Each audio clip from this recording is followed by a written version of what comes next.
The broadcast is now starting. All attendees are in listen-only mode. Well, hi everybody. Welcome to the Lunch and Learn series, and welcome to unit number 3, which is optimizing team performance. I hope you enjoyed last week, last fortnight when we went through the influencing capabilities profile. So I'm going to give you a few tips and hints on how to get the very best from the team that you lead during this session. I just want to make sure I'm being heard before I go any further, otherwise I end up talking to myself. So just in the question box, could you just, over on the right hand side, if you just click on the question box and just type in the word clear, that just lets me know that I'm coming across loud and clear. Thanks, Tanya. Thanks, Angela. Thanks, Bill. Thanks, John. Thank you. Thanks, Tom. All right, sounds great. Okay, well done. Thank you. Okay, I'm not talking to myself for 60 minutes, which it's probably not a good way to keep your sanity. Okay, let's get stuck into it. Now, let's have a look at what we've covered or what we're going to be covering.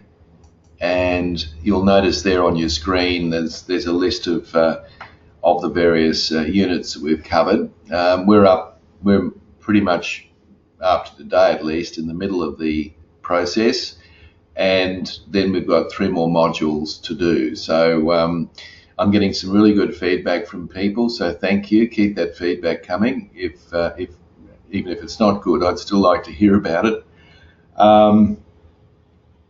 But we're going to talk about getting the best out of people today, or optimizing team performance today is a critical topic. Now, I just want to make a statement up front, because I think I need to make this statement just so that we're clear.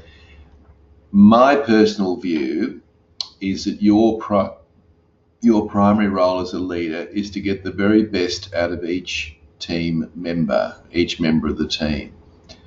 Now, hopefully you don't disagree with that. Now, there's only so much control you can have over that, of course. At the end of the day, people choose to become motivated, they choose to become engaged, they have choices about those things.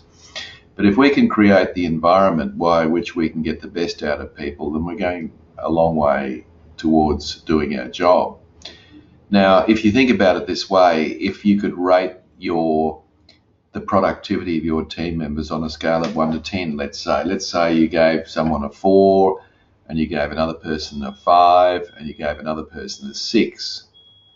Now, it's not about getting the 4 to a 10, or the 5 to a 10, or the 6 to a 10. It's not really about that.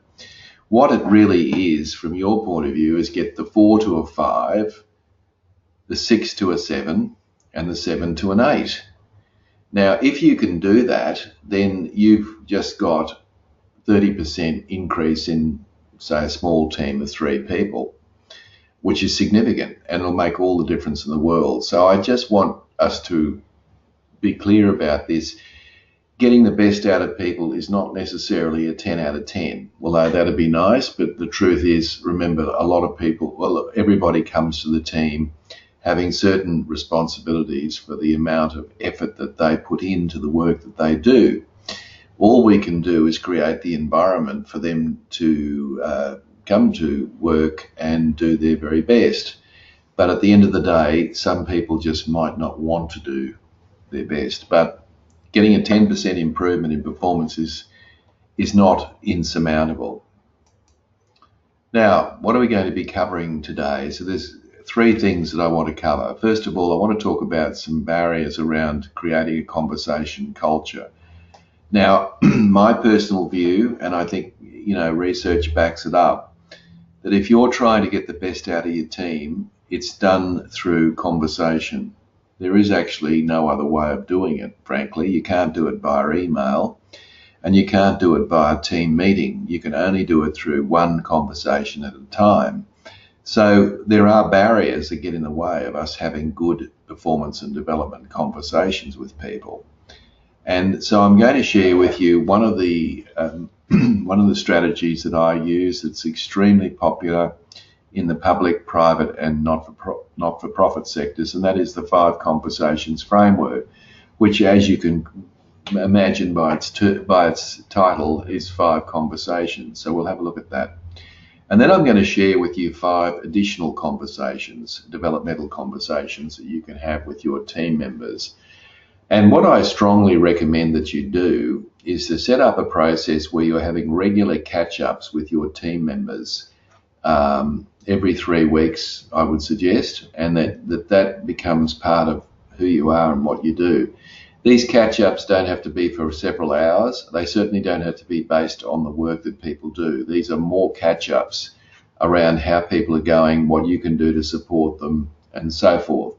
So what the frameworks today will help you with is give you some guidelines as to how you might have those conversations, what sort of things that you can look at. To me, that's the answer. It's not about doing anything, barking out an email or saying something in a team meeting will obviously go over the top of people's heads. So it's about conversation. So if you set up a framework where you can have regular conversations with people if you're not already doing it, and I'd be very interested to hear if anyone is doing it, and I'd like to hear your experience. If you want to type that in over on the right-hand side, I'd be keen to see that. But I have yet to see anyone who has implemented this not get appreciable performance growth in terms of what people are willing to bring to the job and the work that they do. So there's a little challenge for you, and those 3 things are things that we'll cover today. Now, let me give you some sobering statistics before we go any further, because I think, I'm coming from a position where I've got a fair bit of knowledge about what's happening in the world of work, and I want to share with you some of that information here now, because I think it sets it up very nicely for us to talk about creating a conversation culture that we talked about before. Here's a statistic that might be interesting for you, that 79% of people, or 79% of organisations worldwide struggle to engage and retain their employees. So that, there's a real issue right across the world with attracting and retaining the right people. But of course, attracting is one thing, but when they're there, it's of course retaining them. And if you actually talk to anyone in exit interviews, and I'm sure some of you have done exit interviews, that is interviews when people have decided to leave, when you're really trying to find out the truth of why they're leaving. In a lot of cases, the reason that people are leaving is because they've had a poor working relationship with their manager or their boss, and that is ultimately why they leave. So they're leaving a manager. They're not leaving an organisation. And I think that's very interesting. It's not the organisation, but it's the manager they're leaving. Here's another statistic that's interesting. 86% of organisations believe they don't have an adequate leadership pipeline to address these problems. So not only is it a problem in retaining people, it's another problem in having the capacity to do that. So leadership skills worldwide are unfortunately in short supply, and that's, I guess, why you've enrolled in this, is to start building up your own leadership capabilities. Here's another statistic that's interesting. 90% of leaders rely on their own ideas rather than seek the involvement of their team. All right. Worse still, 89% of leaders fail to listen and respond to the interpersonal cues from those they interact with. That's the perception, at least, from the people on the receiving end. So that's a damning statistic, that people aren't engaging people or they're not collaborating enough. Disturbingly, 5% of leaders are effective at building trust in their interactions with team members. Only 5%. So it's not some great skill set, I might say, but it's still disturbing that 95% of people struggle with that. 60% of employees felt their self-esteem dented by their leader at work at some point. These people would rather do almost anything else than sit through a performance conversation with their boss. although they did acknowledge that a good boss with excellent interaction skills would enhance their productivity by as much as 60%. So the key, of course, of improving engagement, collaboration, and performance is in your hands, which is basically what that statement says. 79% of employees who quit their jobs cite a lack of appreciation as the key reason for leaving. 79%, and I think that's borne out in the information I gave before about exit interviews. And if you talk to anyone in HR, they will tell you that that is the key issue. People are leaving because of their boss more than anything else at all, which obviously they won't say to their boss directly, but they might say to an HR person doing an exit interview. 65% of North Americans report that they didn't receive any recognition in the previous year. So you might recall in Unit 1, I was asking you to give positive feedback, 3 bits of positive feedback every day. I hope you're still doing that, because that's recognition. And I guess if you're hearing that the majority of people in North America are saying that they didn't, they may well have, but certainly the perception is they didn't, and that's what they're reporting in this survey. So there's some problems there in terms of leadership worldwide, and there are problems in terms of engagement, collaboration, and general leadership literacy. So what I want to do now is talk about this concept of the conversation and talk a little bit about that for a moment with you before we launch into the 5 conversations framework and the 5 additional developmental conversations I'm going to talk about. Now, let me just talk about this for a moment. Now, here's a statement, and it was a statement that I wrote in a book called Conversations at Work with Aubrey Warren. We wrote a book on conversations at work. And in the book, we state that organisations are conversations. So what do I mean by that? Well, if you think about it, every day there are hundreds, thousands, tens of thousands, and depending on the size, hundreds of thousands of conversations that go on every day in the workplace. Some are task related, some are people related, some are gossip, some are trivia. They're often done in the boardroom, they're done in the lunchroom, they're done in the driveway, they're done in the car park, they're done in the corridor. They go on everywhere in all sorts of different ways and means. And so I guess what we were saying there is that organisations are really just a series of conversations.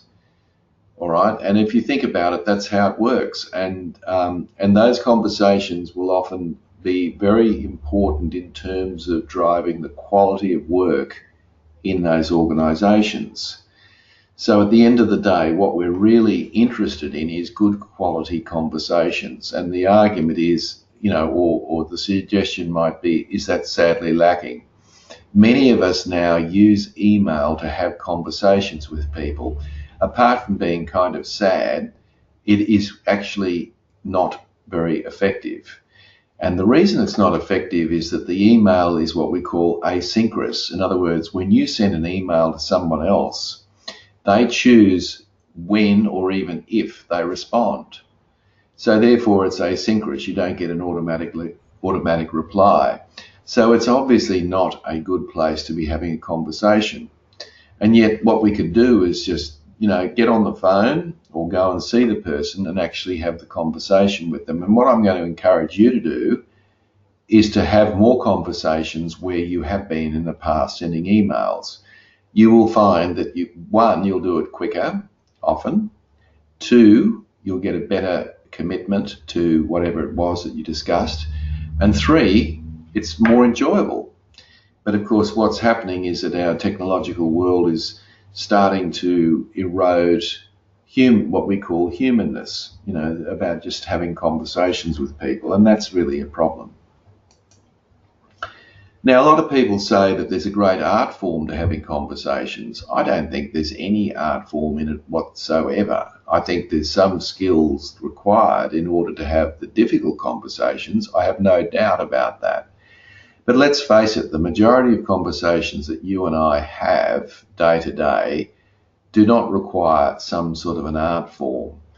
They are pretty much straightforward. Now, why do I say that? Because every one of us in this broadcast is used to having regular conversations every single day with a range of people, our children, our partner, our boss, our stakeholders. We have conversations in lots of ways. Some are short, some are long, some are structured, some are formal, some are informal. Some of them are meaningless, some of them are very meaningful. Some of them are memorable, some of them are forgettable. They go on all the time. So it's not like we don't have conversations every day. We do. So we're well versed in having these conversations, but the problem is, of course, if we start to assume that there's some degree of art or skill level to it, what happens is that we shy away from it, and with the excuse that we're not very good at having conversations. That's not necessarily the case.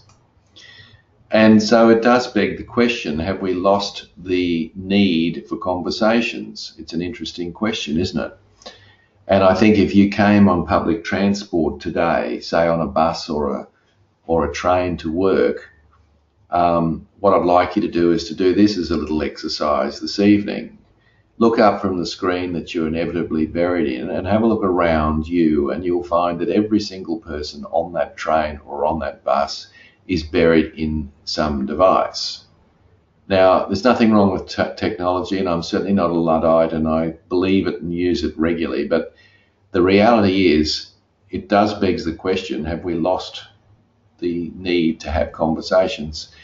I think my answer to that is no, we haven't. It's just that technology has eroded our ability to communicate in lots of different ways. It's also enhanced it in some ways too, of course. But the good old-fashioned conversation doesn't seem to be something that we seem to be all that interested in, because it's much easier to press a button, I guess, but it's not necessarily as effective.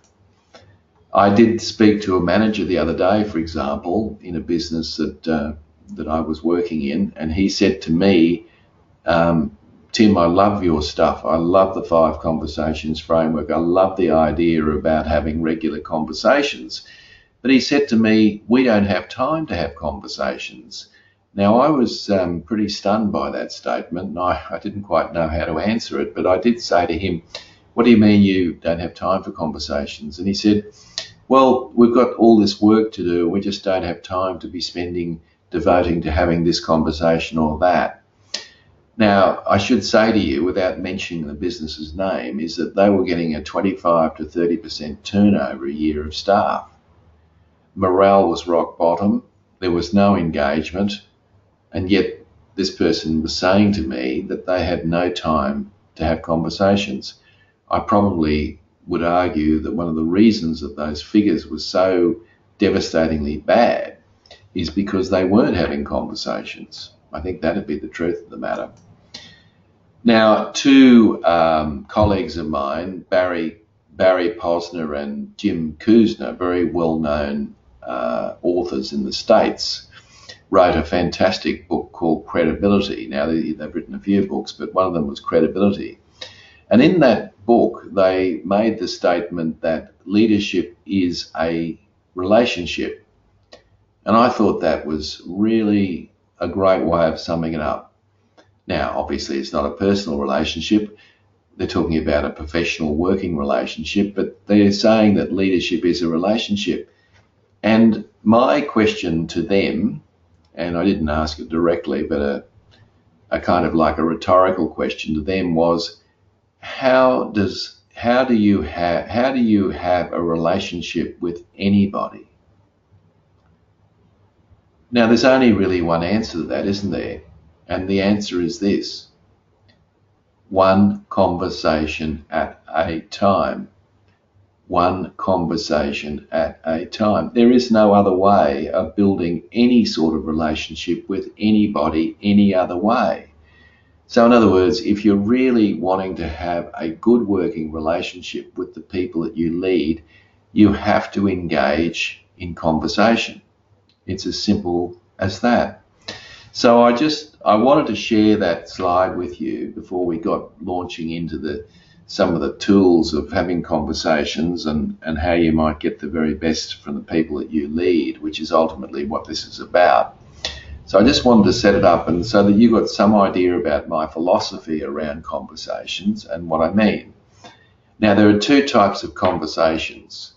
There are task conversations and there are people conversations. I would estimate that 80% of the conversations that you and I have at work are task related. In other words, they're to do with getting the product out the door or the service delivered, whatever it is that we do. And I would argue then that 20% of the conversations we have at best are people related.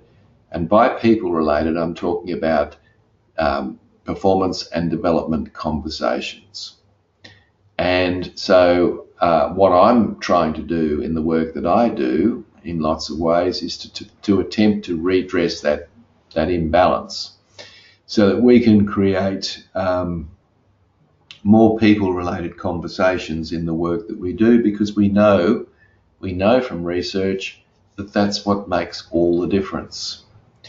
Okay, so any questions you've got, by all means, type them in, or statements. I've thrown a lot of information at you at a short time so far, and I've still got plenty to go. Now, I'm going to share with you 9 barriers to conversation or communication. And each of us at some stage has been guilty of some of these barriers. Some of them are physical barriers, some of them are psychological barriers, some of them are emotional barriers. There's all sorts of barriers. And I'm going to share with you what I think are the 9 common barriers to communication. And I guess my response to you is not to be guilty of any of these. Are we ready? So the first barrier is a barrier that I think we would all be very familiar with, and that is the barrier around inattentiveness during conversations. How often have we justified being inattentive by multitasking? But, you know, here's a typical scenario. You're sitting at your laptop and you're typing out an email. It's a very important email. And one of your team members comes to your workstation or your office, doesn't matter, and they're there almost in front of you. And you've got a dilemma. I've got to finish this email, but obviously I can see the person at the door is quite distressed. And so we've got 2 things we could do, but of course what we try and do often is the 2 things at once. So what I might say to the person is, keep talking, I've just got to get this email sent off. I'm listening. Now, there's 2 things that happen there. Well, there's quite a few things, but one thing that happens is the email is probably not the best email that you could possibly construct, because you've got a half an ear listening to the other person. And because it's only half an ear, the other person's thinking to themselves, you know what?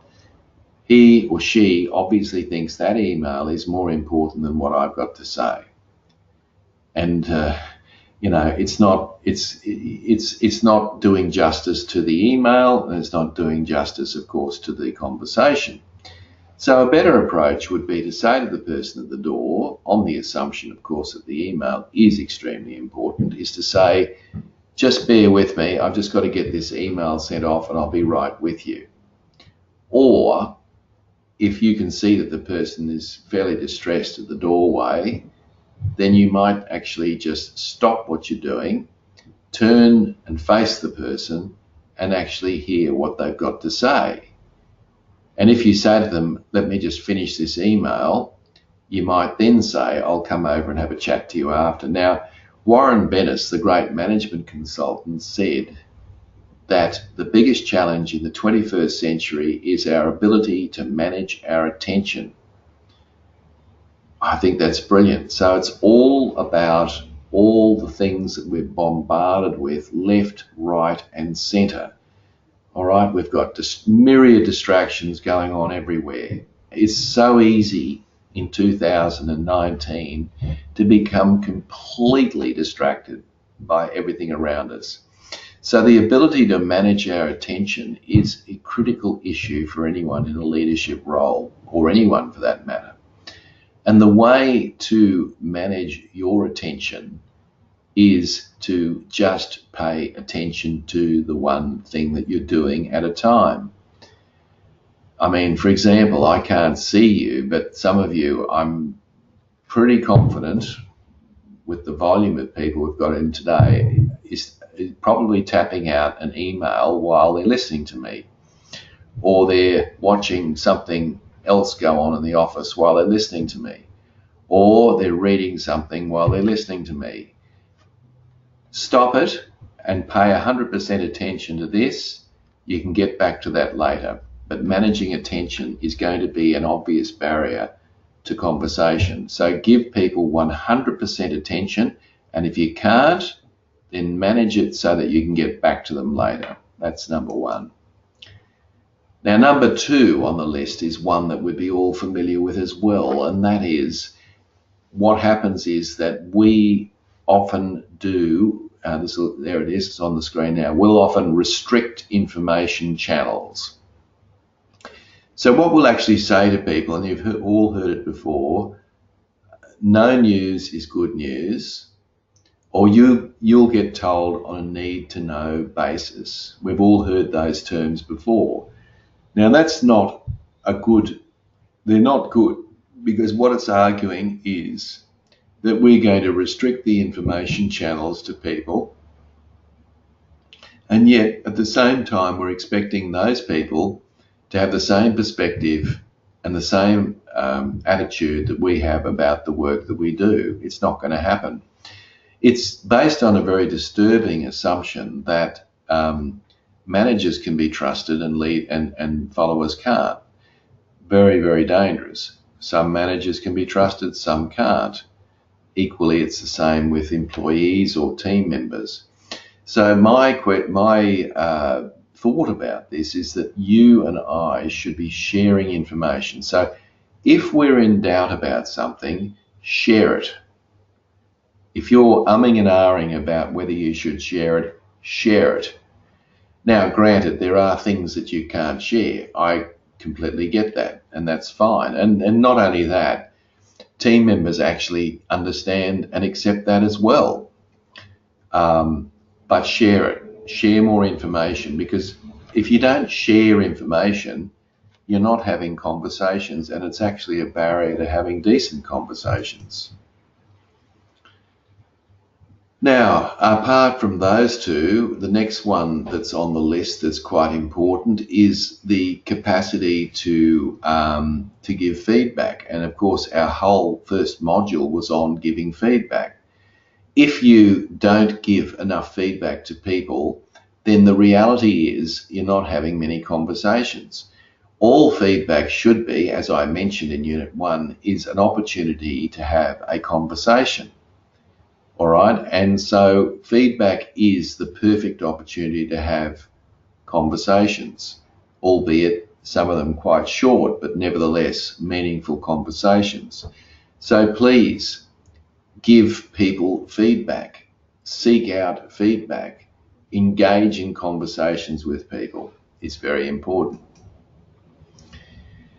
Now, the fourth barrier, and of course these aren't necessarily in order, but the fourth barrier that we're going to look at is the barrier of a culture of not asking questions.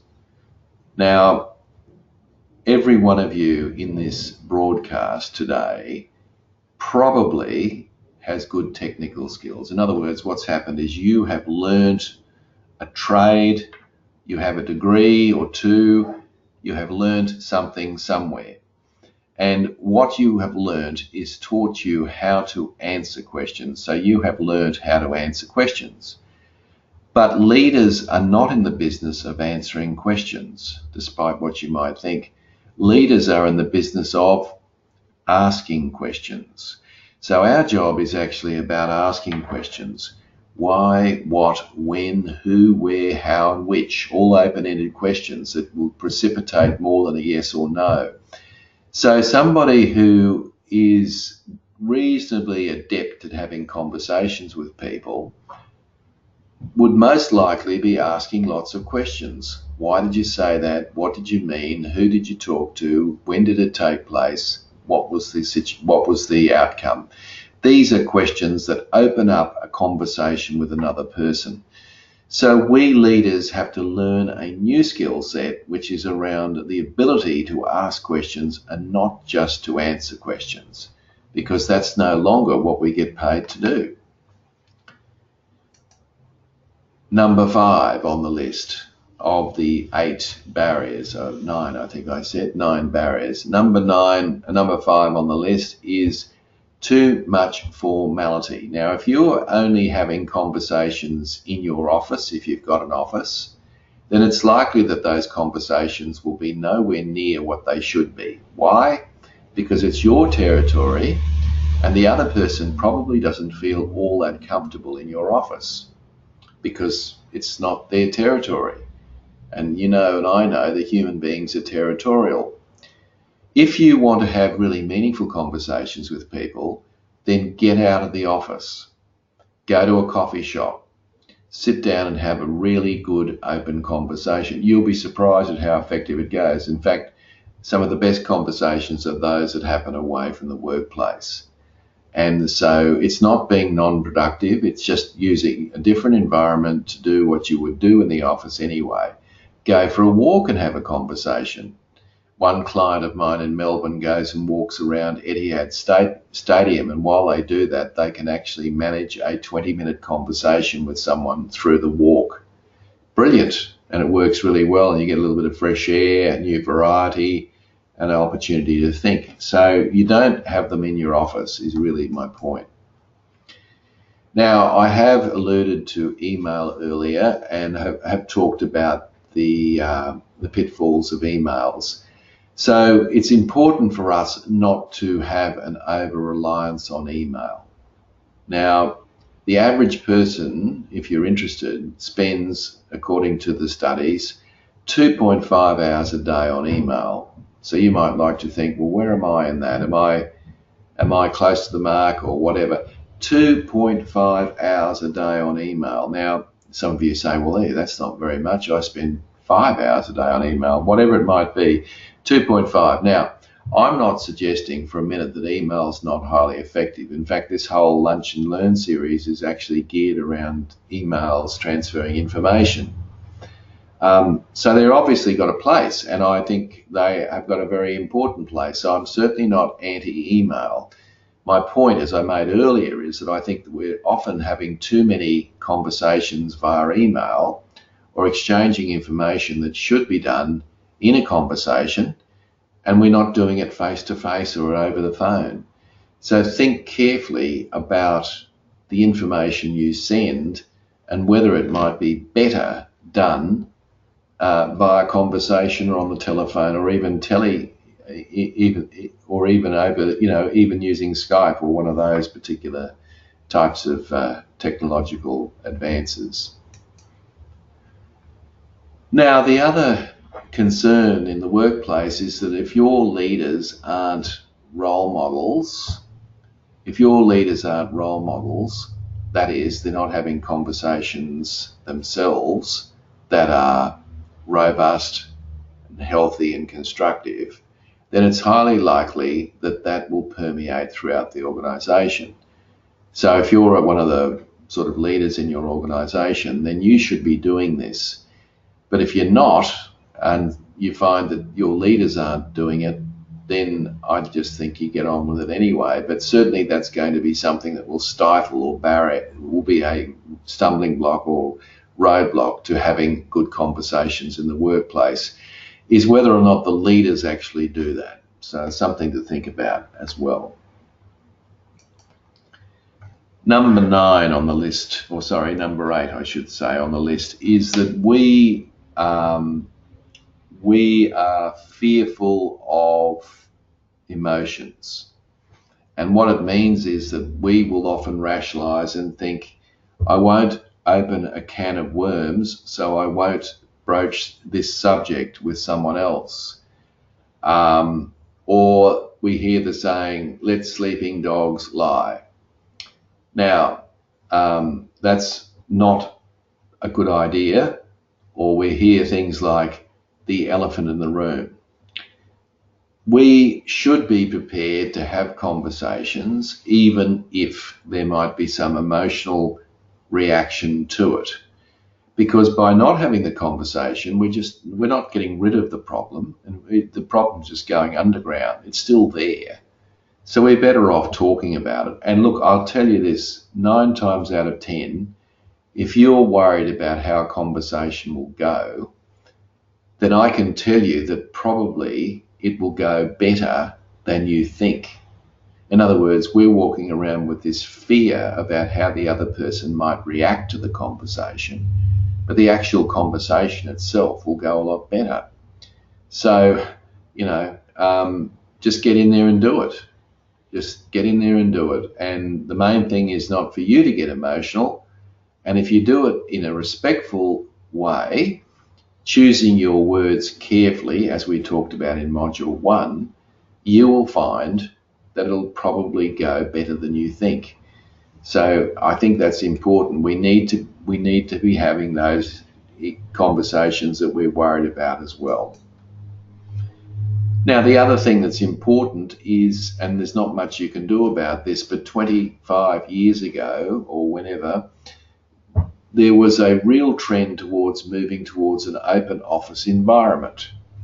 And the whole thinking around this was that we'll have more conversations, because if there's no walls, no barriers, physical barriers, it's likely that people will talk to each other. Well, we know now, of course, that that's not necessarily the case. Because if you have a conversation with someone next to you in an open office environment, you can be assured that there'll probably be 3 or 4 other people in that environment who will also be able to know what that conversation's about. So that stifles conversations in an open office environment. And by the time you book the room, the meeting room or rooms, they've already been booked, and it's such a hassle to do it, you just decide not to say anything. So office environments can be barriers to having decent conversations. And that's why I say to people, get out of the office and go and have a cup of coffee and talk about it. Talk about whatever you need to talk about with the person. You'll get a much better result. All right, so enough of that. They're my 9 barriers, and I'm sure there are other barriers that are just as prevalent. And if you've got them, please type them in the question box there. I'd be happy to hear them. But they're 9 that I think we can all relate to and understand. Now, what I want to do now is share with you my 5 conversations framework. I dare say some of you would have read about this, or it's fairly well known out there in the world of work at the moment, and it's going like wildfire. There are lots of organisations that are actually using this to enable a better performance review, or even some are replacing their performance review with the 5 conversations framework. Irrespective of all of that, let me talk about a framework that you can use to be having these regular 3-week catch-ups that I talked about earlier on in the presentation with your people. So here are some conversations that you can have, because you're probably thinking, well, what am I going to talk about? And then it'll go back to the projects they're working on and the work they're doing, when in actual fact it should have nothing to do with that. So let's actually talk about that. You'll notice on the left-hand side there is a list of months. So you've obviously got 5 months, and the argument is that you should be having one of these conversations once a month. All right, so the conversations are designed to go for about 15 minutes each, no longer. But if they go longer, sometimes they need to go longer. But if they go longer, it's because you want them to go longer. So don't come back to me and say, we had a climate review conversation, it went for an hour. Well, first of all, you've got control of that. And secondly, was it useful? And maybe it needed to go for an hour. Maybe there was some really serious stuff that we didn't talk about. So that's quite possible. So what you've got in the middle column, of course, is the name of the conversation or the topic. And then over on the right-hand side, you've got the content, in other words, what the conversation's about. So let me just give you a brief run through here, because I think that by doing that, you'll get a better sense of what this is all about. So the first one, which is the climate review conversation, as you could probably imagine, has nothing whatsoever to do with the weather. It's got absolutely nothing to do with the weather, of course. Conversations on climate are actually around job satisfaction, morale, and communication. And I find it fascinating that there are companies and not-for-profits and public sector organisations all over the world that spend thousands, if not tens of thousands, and sometimes, if they're very large, hundreds of thousands of dollars on engagement surveys. And these surveys are looked upon very cynically by people, and the participation rate goes down every year, because often what happens is that there's a perception that nothing gets done about them. My argument is, why don't we just sit down and talk to people about it face to face? Why do we have to have some great survey online? Now, you might say to me, yeah, well, people mightn't be honest and open in a one-on-one conversation. That's true, but who's to suggest that they're actually open and honest anyway, by filling it out electronically? But at least if you're with someone one-on-one, you can ask them further questions and seek out clarification and understand where they're coming from at a far better level. Now, during the climate review conversation, the first question that we actually ask, I recommend, is this. On a scale of 1 to 10, 10 is high, 1 is low, how do you rate your current job satisfaction? Now, I don't really mind what number they give it, whether it's a 2 or a 9 or a 6 or an 8. It doesn't really matter to me. What I'm interested in is the next question, which is why. Why did you rate it that? Now I've opened up a doorway. Now we know that job satisfaction ebbs and flows, doesn't it, depending on the day. You can come to work today and have a really terrible day, hopefully you haven't, and you think, my goodness, I really hate my job. And then Monday it could be, you get a project through, or you get approval on something, or a customer buys something from you. All of a sudden your job satisfaction goes up. So I understand it ebbs and flows, but I think it's good to get a rain check on these things and to actually ask people how they're feeling about the satisfaction they have, or lack of satisfaction they have about their job. I think is a fair and reasonable thing to ask. And then you can talk about morale and communication as well. So that's the first conversation. It's a very simple conversation, and it's an enjoyable conversation, and it's an enlightening conversation. Be surprised what you can pick up from people by just having that simple conversation. You don't have to solve anything. It's just observing, it's just listening, it's just responding wherever appropriate. Now, in month 2, your conversation will be about strengths and talents.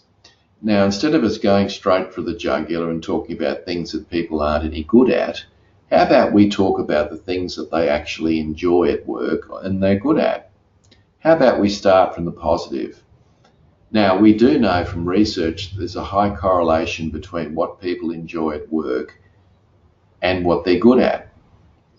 So we don't start the conversation off by saying, what are your strengths? Now, if you say that to somebody, they're probably likely to recoil, and they're probably not likely to give you anything. Some of them will be feeling very modest about that, or some might even say, well, I don't know. I don't think I have any strengths, or you tell me, or whatever it might be. So it's not good. A better question to ask is, what do you enjoy about your current job? Now, hopefully something comes back. If they say there's nothing I enjoy, well, that's obviously a problem.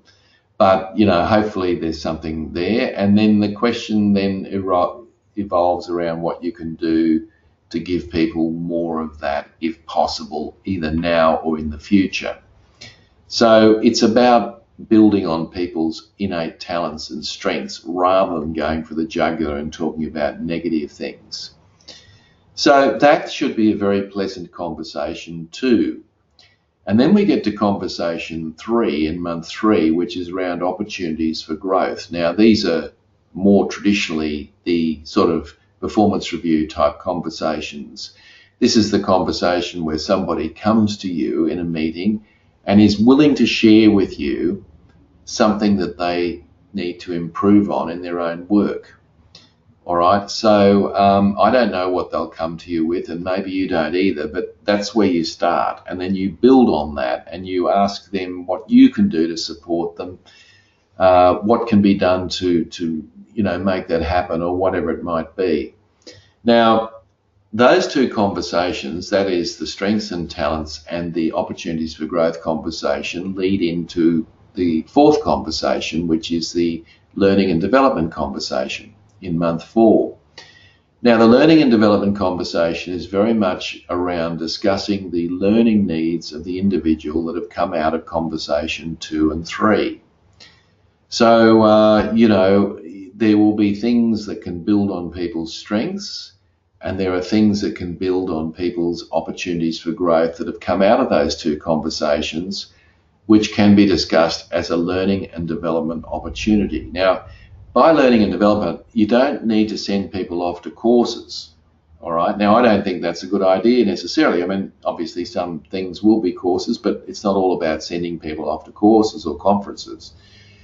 Learning can come in lots of different ways. You can learn by observing, you can learn by doing, you can learn by having a conversation with someone, you can learn by coaching, you can learn by all sorts of things, buddying up with someone.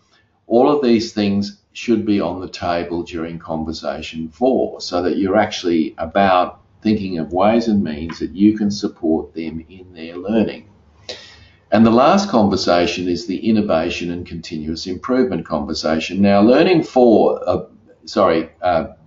conversation 4, learning and development, is about themselves, whereas conversation 5 is about their workplace, how they can improve the quality of their workplace.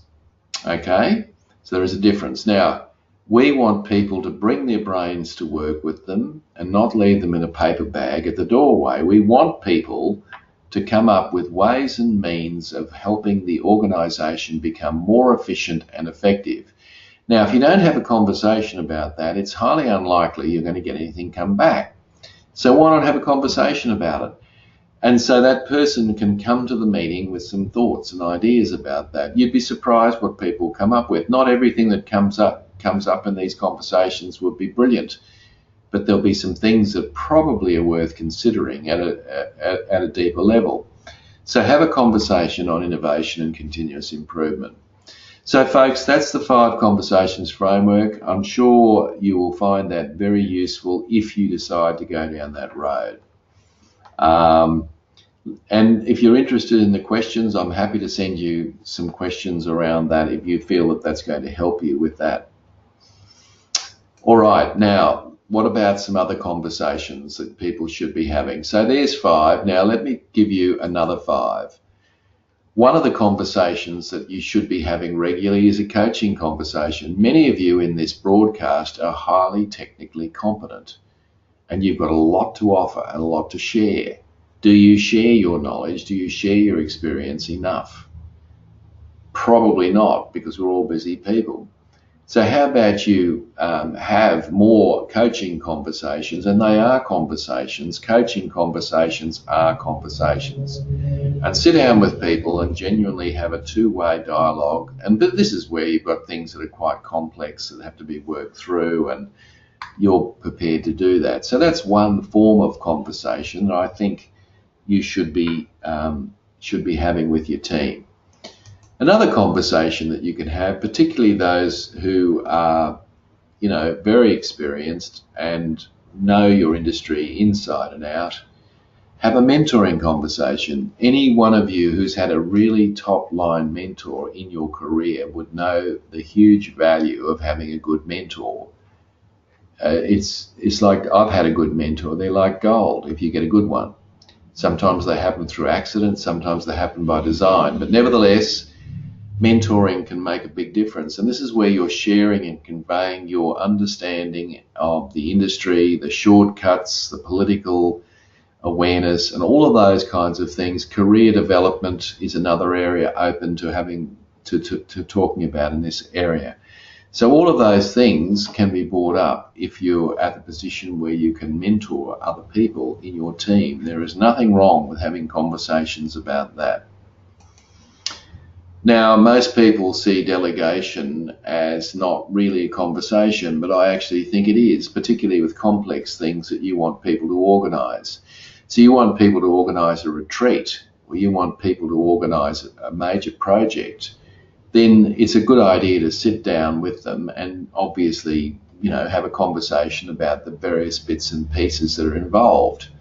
Hear what they've got to say, hear what their ideas are, bounce off those ideas, and you walk out of that meeting with a clear understanding of what they're going to do differently. So a delegation is a conversation. So I find too many leaders are too quick to move on to the next thing instead of spending time. I think you're better off spending too long in a delegation conversation and getting it right than too short and getting it wrong. So make sure you have those conversations. Another conversation, these last two are sadly neglected in my view in the workplace, is a visioning conversation. Now, a visioning conversation is a conversation where you're explaining, as Simon Sinek talked about, the why of work. So why am I asking you to do this? What's the end result of this? If this isn't done correctly, what will be the outcome? So let me give you a very practical example that might help. Now, let's say that you're working in a production area, and let's say that you go onto the production floor and there's a shift that's just about to finish, and they're all tired, they all want to go home, and it's about midnight. And you say to one person in that team, I'd like you to sweep the production floor, please. Now, you've never asked them to do that before, and they've never done that before. So you're likely to find a very unenthusiastic person, to put it mildly. But if you said to them before you asked them to do that, if you prefaced it by saying that we've got a potential customer coming in tomorrow, and they have asked to have a look through the production area, and I want to set the very best example that I can, because there's a good chance that this person will change suppliers and come and, just bring their business our way, which would be a good thing for us. Now, they're not going to be excited still, of course, but at least they've got a context. At least they actually understand the why. So I think there's two reasons that managers don't do this. One is they assume that the other person knows, big mistake. And two is that they think it'll take too long to explain it and it won't make any difference. Well, wrong assumption again. So having visioning conversations is very important. And the final one of the 5 or 10, if we look at all of them in totality, if we look at the totality of it, is the encouraging conversation. You should be having regular encouraging conversations with people, and the best way to do that is just to say thank you. Thank you is encouragement.